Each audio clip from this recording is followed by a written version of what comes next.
Yohanes pasal 10. Aku berkata kepadamu, sesungguhnya siapa yang masuk ke dalam kandang domba dengan tidak melalui pintu, tetapi dengan memanjat tembok, ia adalah seorang pencuri dan seorang perampok. Tetapi siapa yang masuk melalui pintu, ia adalah gembala domba.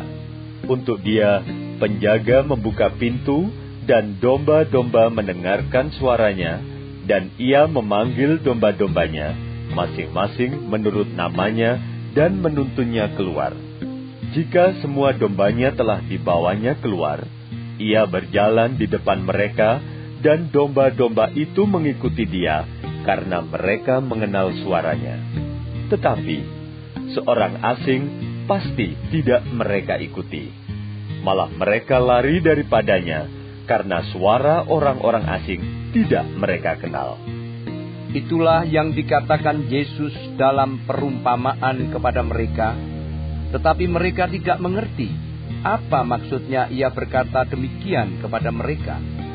Maka kata Yesus sekali lagi, Aku berkata kepadamu, sesungguhnya akulah pintu ke domba-domba itu.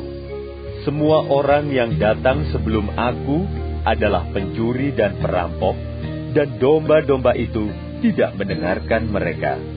Akulah pintu.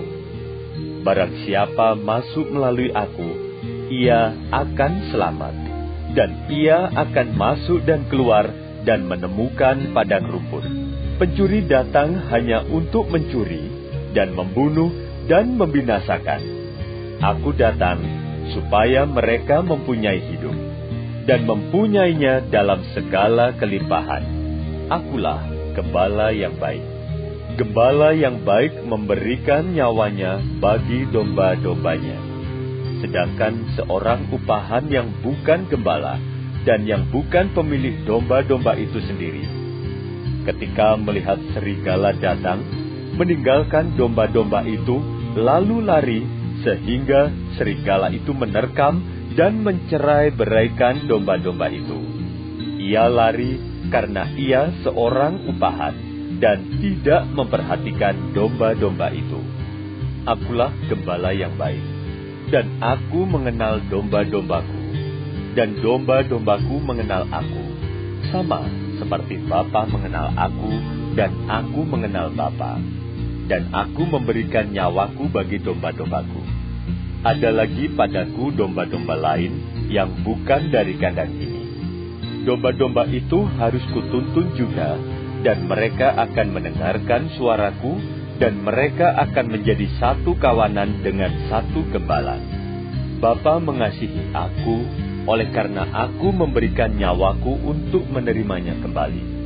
Tidak seorang pun mengambilnya daripadaku, melainkan aku memberikannya menurut kehendakku sendiri. Aku berkuasa memberikannya, dan berkuasa mengambilnya kembali. Inilah tugas yang kuterima dari Bapakku. Maka timbullah pula pertentangan di antara orang-orang Yahudi karena perkataan itu.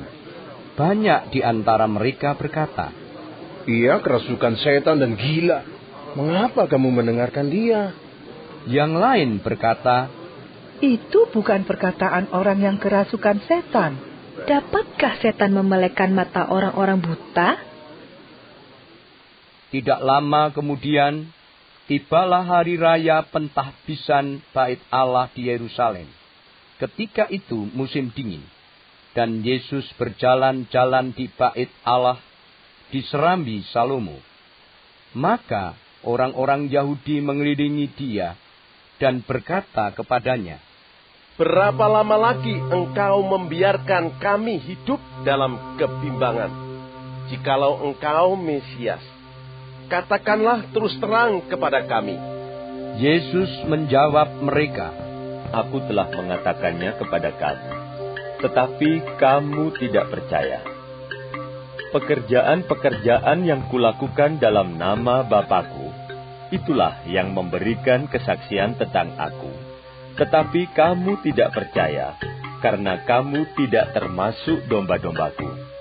Domba-dombaku mendengarkan suaraku, dan aku mengenal mereka, dan mereka mengikut aku, dan aku memberikan hidup yang kekal kepada mereka, dan mereka pasti tidak akan binasa sampai selama-lamanya, dan seorang pun tidak akan merebut mereka dari tanganku. Bapakku yang memberikan mereka kepadaku lebih besar daripada siapapun, dan seorang pun tidak dapat merebut mereka dari tangan Bapa. Aku dan Bapa adalah satu. Sekali lagi, orang-orang Yahudi mengambil batu untuk melempari Yesus. Kata Yesus kepada mereka, banyak pekerjaan baik yang berasal dari Bapakku yang kuperlihatkan kepadamu. Pekerjaan manakah di antaranya yang menyebabkan kamu mau melempari aku? Jawab orang-orang Yahudi itu, bukan karena suatu pekerjaan baik maka kami mau melempari engkau, melainkan karena engkau menghujat Allah, dan karena engkau, sekalipun hanya seorang manusia saja, menyamakan dirimu dengan Allah.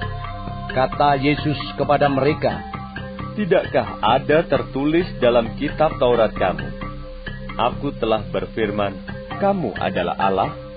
Jikalau mereka, kepada siapa firman itu disampaikan, disebut Allah, sedang kitab suci tidak dapat dibatalkan, masihkah kamu berkata kepada Dia yang dikuduskan oleh Bapa dan yang telah diutusnya ke dalam dunia, engkau menghujat Allah? Karena aku telah berkata, aku anak Allah, jikalau aku tidak melakukan pekerjaan-pekerjaan Bapakku, janganlah percaya kepadaku. Tetapi jikalau aku melakukannya, dan kamu tidak mau percaya kepadaku, percayalah akan pekerjaan-pekerjaan itu, supaya kamu boleh mengetahui dan mengerti bahwa Bapa di dalam aku, dan aku di dalam Bapa. Sekali lagi mereka mencoba menangkap Dia, tetapi Ia luput dari tangan mereka. Kemudian Yesus pergi lagi ke seberang Yordan, ke tempat Yohanes Pembaptis dahulu, lalu Ia tinggal di situ. Dan banyak orang datang kepadanya dan berkata, Yohanes memang tidak membuat satu tanda pun. Tetapi semua yang pernah dikatakan Yohanes tentang orang ini adalah benar. Dan banyak orang di situ percaya kepadanya.